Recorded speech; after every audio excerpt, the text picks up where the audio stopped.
आज की सबसे बड़ी खबर पर लगातार टीवी 9 भारतवर्ष की नजर बनी हुई है, क्योंकि शाम 6 बजे मंत्रिमंडल में बहुत सारे बदलाव होने जा रहे हैं। 43 कुल मंत्री ऐसे हैं जो कि आज शाम 6 बजे राष्ट्रपति भवन में शपथ लेंगे।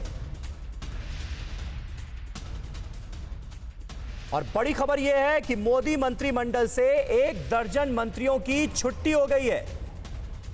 स्वास्थ्य मंत्री डॉक्टर हर्षवर्धन, शिक्षा मंत्री रमेश पोखरियाल निशंक, स्वास्थ्य राज्य मंत्री अश्विनी चौबे ने भी इस्तीफा दे दिया है। तो ये इस वक्त की बड़ी खबर। तमाम ऐसे मंत्री हैं जिनका प्रमोशन हुआ है। 4 मंत्रियों को प्रमोशन मिलेगा, यह खबर है। गृह राज्य मंत्री जी किशन रेड्डी का नाम इसमें है। वित्त राज्य मंत्री अनुराग ठाकुर को भी प्रमोट किया जाएगा। पुरुषोत्तम रुपाला का नाम है। मनसुख मंडाविया का भी प्रमोशन होगा। लेकिन अब तक 1 दर्जन ऐसे मंत्रियों के नाम सामने आ चुके हैं जिनकी मंत्रिमंडल से छुट्टी हो गई है। और इसमें अगर बड़े नामों का जिक्र किया जाए तो स्वास्थ्य मंत्री डॉक्टर हर्षवर्धन, शिक्षा मंत्री रमेश पोखरियाल निशंक का नाम शामिल है। तो मोदी मंत्रिमंडल से अब तक 1 दर्जन मंत्रियों की छुट्टी हो गई है। थावरचंद गहलोत समेत 12 मंत्रियों की छुट्टी हुई है। स्वास्थ्य मंत्री डॉक्टर हर्षवर्धन ने अब से थोड़ी देर पहले इस्तीफा दे दिया। इसके अलावा स्वास्थ्य राज्य मंत्री अश्विनी चौबे का भी इस्तीफा हो गया है। यानी स्वास्थ्य मंत्रालय में आमूलचूल बदलाव किए जाएंगे, ये तय हो गया है। नया स्वास्थ्य मंत्री, देश का नया स्वास्थ्य मंत्री इस कोरोना काल में कौन होगा, इस पर सबकी नजरें होंगी।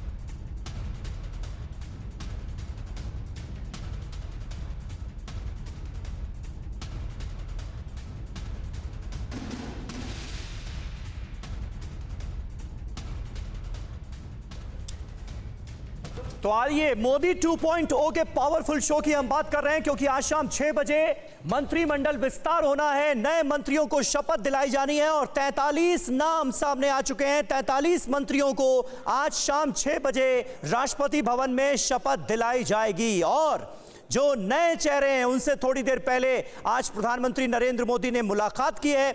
बहुत सारे ऐसे लोग हैं जिनकी उम्मीदें धराशायी हो गई, क्योंकि उम्मीदें बहुत सारे नेता लगाकर बैठे थे और तमाम ऐसे नेता हैं जिनके पास फोन नहीं पहुंचा। और साथ ही साथ कई बड़े चेहरे जिन पर गाज गिरी है, उसमें सबसे बड़ा नाम डॉक्टर हर्षवर्धन का है, देश के स्वास्थ्य मंत्री का है। इन्होंने अब से थोड़ी देर पहले अपने पद से इस्तीफा दे दिया है। दूसरा बड़ा नाम देश के शिक्षा मंत्री रमेश पोखरियाल निशंक।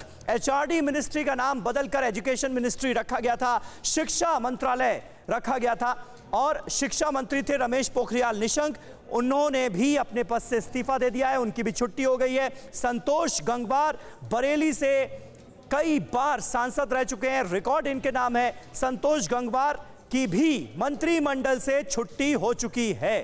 इसके अलावा जल्दी से चेंज करें, देवोश्री चौधरी का नाम भी इसमें शामिल है, ये भी अब मंत्रिमंडल का हिस्सा नहीं रही। संजय धोत्रे का नाम शामिल है। इसके अलावा और कई नाम हैं। बाबुल सुप्रियो बंगाल से आते हैं, उनकी भी छुट्टी हो गई है। राव साहब दानवे पाटिल, ये भी अब मंत्रिमंडल का हिस्सा नहीं होंगे। इसके अलावा बड़ा नाम सदानंद गौड़ा का, कर्नाटक का बड़ा चेहरा रतनलाल कटारिया भी अब मोदी मंत्रिमंडल में नहीं होंगे, इन्हें भी आउट कर दिया गया है। प्रताप सारंगी का नाम भी इस फहरिस्त में है। तो थावरचंद गहलोत को भी अगर मिला लिया जाए तो कुल 1 दर्जन ऐसे चेहरे हैं जिन पर गाज गिरी है। मंत्रिमंडल का ये अब हिस्सा नहीं होंगे।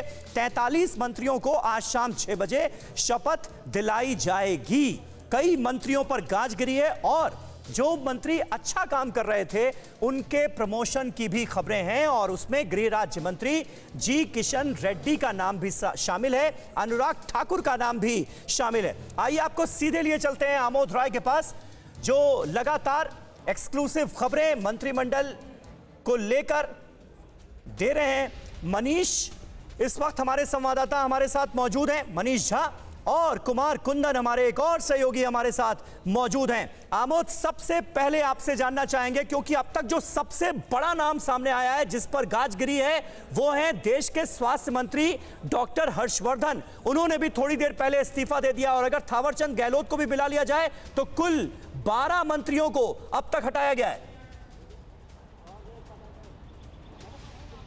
निश्चित तौर पे देखिए समीर, इस बार जो होना था ये पहले से लग रहा था कि बहुत बड़ा बदलाव होने जा रहा है, और ये बताया भी जा रहा था दबे जुबान की इस बार का बदलाव ऐतिहासिक होगा। ये बताया जा रहा है कि अब तक भारतीय इतिहास में इतना बड़ा कैबिनेट रीसफल नहीं हुआ है। अब तक इतना बड़ा बदलाव कभी भी मंत्रिमंडल में नहीं हुआ है, जहाँ पे इतने ज़्यादा संख्या में लगभग 3 दर्जन से ज़्यादा 43 की संख्या बहुत बड़ी संख्या होती है। मंत्रियों को शपथ ग्रहण कराया जा रहा हो और 1 दर्जन से ज़्यादा मंत्रियों को इस्तीफा कराया गया हो, ये एक बात है। दूसरी बात, जिन मंत्रियों का इस्तीफा हुआ है उसमें 4 कैबिनेट मंत्री अब तक सामने हैं और 8 राज्य मंत्री हैं। हालांकि जानकार ये भी कह रहे हैं कि शाम होते होते आपको 1-2 नाम और महत्वपूर्ण पता चल सकते हैं इसमें कि उनका भी इस्तीफा हो चुका है। लेकिन ये अब तक जितनी लिस्ट आई है, जितने लोगों का नाम आया है, ये अपने आप में दिखाता है कि किस कदर बदलाव किया गया है। किसी भी देश में शिक्षा और स्वास्थ्य मंत्रालय एक बड़ा रीढ़ का हड्डी माना जाता है, और वहाँ पर सीधा मोदी सरकार ने पूरा परिवर्तन कर दिया है। ये दिखाता है कि सरकार कहीं न कहीं इन मंत्रालयों के कामकाज से खुश नहीं थी। बिल्कुल, और इसीलिए ये गाज गिरी है। मनीष झा हमारे साथ मौजूद हैं, नजरें मोबाइल पर हैं। मनीष, क्या अपडेट आ रही है? और देखिए, ये तो बहुत बड़ा बदलाव है। कोरोना काल में स्वास्थ्य मंत्री डॉक्टर हर्षवर्धन का इस्तीफा, अश्विनी चौबे जो कि स्वास्थ्य राज्य मंत्री थे, उनका मंत्रिमंडल से बाहर जाना, आमूल चूल बदलाव स्वास्थ्य मंत्रालय में होने जा रहा है। देश का नया स्वास्थ्य मंत्री कौन होगा? क्या जवाब मिल रहा है इस सवाल के जवाब में? देखिए समीर, चूंकि मामला कल कोरोना का है, तो शायद भारत भी अब उन चुनिंदा देशों में शुमार हो गया है जहां कोरोना में मिसमैनेजमेंट की वजह से या अपना काम प्रभावी नहीं करने की वजह से स्वास्थ्य मंत्री को इस्तीफा देना पड़ा। दोनों स्वास्थ्य मंत्री, कैबिनेट स्तर पर डॉक्टर हर्षवर्धन और स्वास्थ्य राज्य मंत्री अश्विनी चौबे, दोनों हटाए गए, उनका इस्तीफा ले लिया गया। तो इस लिहाज से देखा जाए तो भारत भी अब उन देशों में शुमार हो गया है जिनके स्वास्थ्य मंत्री को इस्तीफा देना पड़ा है कोरोना काल में। दूसरी बात है कि देखिए, इस समय मैं प्रधानमंत्री आवास के पास हूँ, थोड़ा अभी दोपहर का वक्त है, धूप छांव का समय है। अक्सर कैबिनेट विस्तार के समय ये चीजें मुझे देखने को मिलती है। याद आता है कि जब 2019 में प्रधानमंत्री मोदी दूसरी बार शपथ लेने जा रहे थे तो सुषमा जी यहाँ पर आई थी, और कहा जाता है कि उन्होंने जैसे ही डॉक्टर एस जयशंकर को देखा फिर वो वापस चली गई थी, और उसके बाद वो मंत्री नहीं बनी थी और एस जयशंकर मंत्री बने थे। इस बार भी कई हाई प्रोफाइल लोगों को जब देखते हैं कि वो अब मंत्री पद पर नहीं रहेंगे, क्योंकि देखिए नियम के हिसाब से 81 मंत्री हो सकते हैं टोटल, और उसमें से नए मंत्री के तौर पर 43 यानी आधे से अधिक मंत्री अगर शुमार किए जा रहे हैं, तो ये वाकई में अपने आप में ऐतिहासिक है, जैसा आमोद जी कह रहे थे। और तीसरी अहम बात, शिक्षा और स्वास्थ्य दोनों प्रभार को देखने वाले मंत्रियों का इस्तीफा लेने का मतलब है कि साफ तौर पर मोदी सरकार को यह लगता है कि इन दोनों प्रोफाइल में जो लोग थे मौजूद, उन्होंने अपनी प्रभावी भूमिका नहीं निभाई।